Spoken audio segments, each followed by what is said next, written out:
Nah, jadi selain bearing puli sekondari yang kena, bearing rasio juga ikut kena ya teman-teman. Ketika saya putar itu timbul suara kasar. Nah, setelah saya bersihkan bagian crankcase CVT-nya, kemudian sediakan wadah, baru kita proses pembongkaran bagian rasio. Kita cek bagian gigi dan bagian bearing-bearingnya, mana yang rusak, mana yang baik.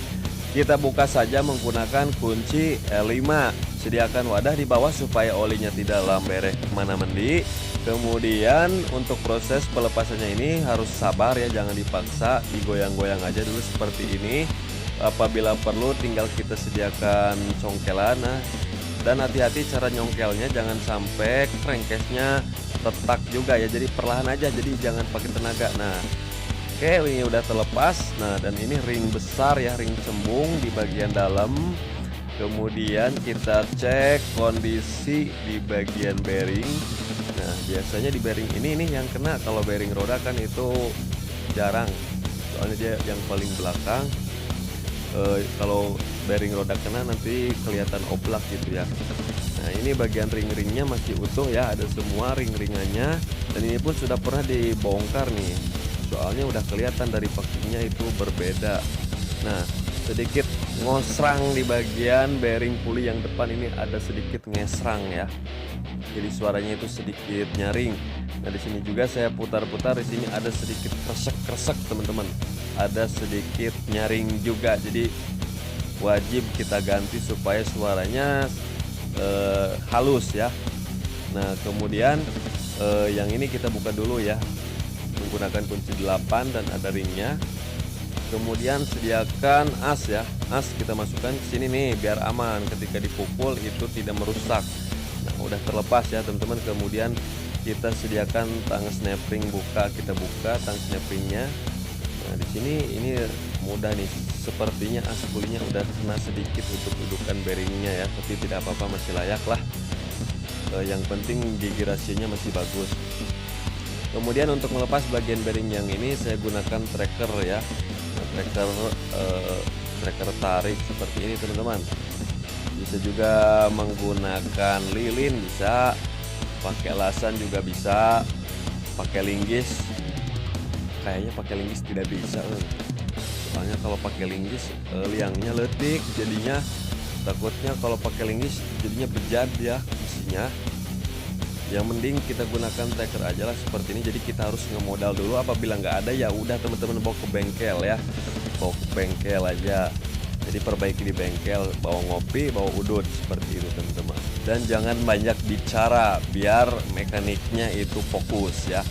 Nah, oke, ini udah terlepas. Kemudian tinggal kita ganti bearingnya nih. Nah, saya pakai yang 1RS. Kenapa pakai yang 1RS? Lebih baik teman-teman, lebih bagus pakai yang 1RS ya. Nah, jadi yang 1RS-nya disimpan di belakang, jangan sampai terbalik ya. Kalau terbalik sangat berbahaya sekali. Nah, jadi yang 1RS-nya ini menghadap ke belakang ya, ke bagian puli teman-teman. Nah, ini udah mantap. Untuk bearingnya teman-teman bebas, yang penting gunakan bearing yang rada bagusan dikit ya, jangan yang murahan. Nah, kalau perlu yang original ataupun yang racing juga boleh. Nah, kemudian yang ini harus 0 ya, tidak ada RS-nya, jangan pakai rubber seal ataupun plat ya, jadi kosong, jadi kiri kanannya plong, jadi supaya kemasukan oli. Kemudian tinggal kita pukul bagian luarnya ya, jangan tengahnya.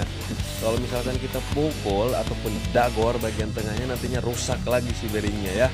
Jadi kita pukul pinggirnya dan usahakan harus lurus, jangan sampai miring ya, supaya saat menggedornya itu lebih mudah tuh, jadinya gampang masuk. Oke, kemudian cara pemasangan bagian gigi rasionya. Nah, ini ring yang cembung di bagian dalam dan harus sesuai dengan posisi semula, jangan dibolak-balik dulu ya. Jangan dibolak-balik, harus sesuai dengan posisinya karena ini motor tidak nangis ya. Nah, kalau misalkan terbalik bisa jadi nangis seperti itu teman-teman. Nah, kalau cara yang ini salah nih. Jangan sampai seperti ini cara salah dulu ya, saya praktekkan. Nah, jadi yang benar seperti ini, yang cembung di dalam kita masukkan seperti itu teman-teman. Kemudian untuk cara perakitannya, kita pasangkan dulu gigi counter ataupun counter subnya dulu ya. Setelah itu pasang ring cembung yang kerucutnya di dalam ya. Kemudian pasang gigi final driven. Nah, seperti ini.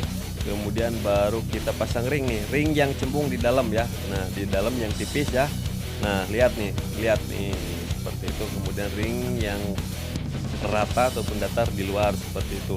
Kemudian baru kita pasang bagian aspulinya. Untuk bearing roda itu masih bagus dan bearing bambunya masih bagus juga ya. Kemudian sediakan pipa ataupun kunci tes seperti ini, kita pukul bearingnya bagian pinggirnya ya, jangan dipukul asnya. Nantinya rusak sama aja ya, harus dipukul pinggirnya seperti ini sampai masuk. Setelah masuk seperti ini tinggal kita pasang ring dan baut ya, kencangkan langsung menggunakan kunci 8. Secukupnya saja, nggak perlu kencangan, nantinya selek teman-teman. Nah kita putar, ini lancar, tidak ada suara ngesrang lagi ya.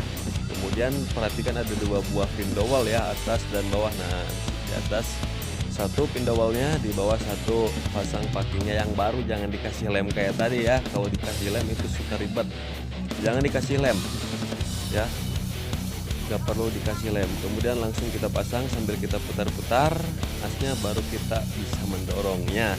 Nah udah masuk, perhatikan bautnya ada yang beda 1, 2 ya, ada yang lebih panjang itu di bagian pin dowel ataupun di bagian bos, yang lainnya itu pada pendek-pendek. Kemudian tinggal kita kencangkan saja langsung ya teman-teman. Kencangkannya manual aja ya, kalau pakai impact itu jangan langsung kencang, yang penting jadi masuk dulu, nanti proses pengencangannya manual ataupun pakai kunci torsi teman-teman ya. Nah setelah masuk semua tinggal kita torsi pakai piling, pakai tangan ya. Kencangkan secara rata dan menyilang seperti ini sampai permukaan benar-benar rata, tidak ada yang terganjal seperti itu, biar tidak terjadi kebocoran. Kita langsung masukkan olinya ya teman-teman, dari atas masukinya ya, kalau motor Honda dari pinggir seperti itu teman-teman. Nah oke, udah masuk, tinggal kita cek, coba dengerin ini. Suaranya sama 100% dari video pertama dan video terakhir, beda kan suaranya. Nah jadi seperti itulah teman-teman tutorialnya ya. Mudah-mudahan video ini bermanfaat.